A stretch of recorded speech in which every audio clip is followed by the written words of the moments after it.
নমস্কার বন্ধুরা, চলে আসলাম আবারও একটি নতুন ভিডিও নিয়ে। তো তোমরা সবাই কেমন আছো? আশা করছি অনেক ভালো আছো, আর আমি অনেক ভালো আছি। তো আজকে আমি যাচ্ছি রানী রাসমণি ঘাটে। তো চলে আসলাম রানী রাসমণি ঘাটে।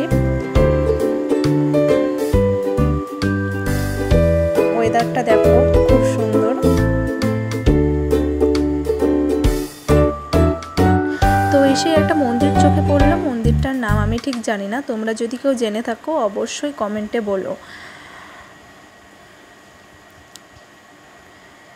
তো চারপাশে অনেক দোকান বসেছে, আর এই দিকের ভিউটা দেখো, জাস্ট অসাধারণ লাগছে।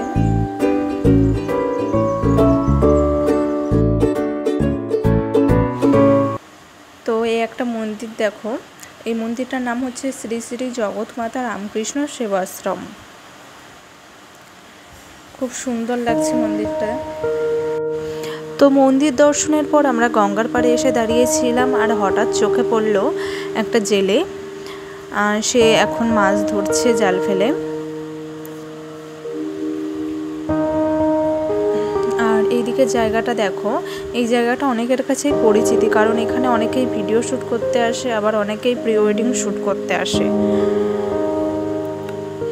তো এখান থেকে এখন আমরা যাচ্ছি কাঁচরাপাড়ার উদ্দেশ্যে। তো যেতে যেতে দেখো কাঁচরাপাড়ায় এই বিখ্যাত প্যান্ডেলটা, জায়গাটার নাম হচ্ছে ষোলোর পল্লী। তো এখান থেকে আমরা বাড়ির উদ্দেশ্যে রওনা হচ্ছিলাম, তখন রাস্তায় খুব বৃষ্টি হচ্ছিল, তাই আটকে পড়েছিলাম। তো বৃষ্টি থামার পরে আবারও বেরিয়ে পড়লাম আমরা বাড়ির উদ্দেশ্যে। বন্ধুরা, আজ এই অবধি ভিডিওটি ভালো লাগলে অবশ্যই একটা লাইক করো, আর চ্যানেলে নতুন হলে চ্যানেলটি সাবস্ক্রাইব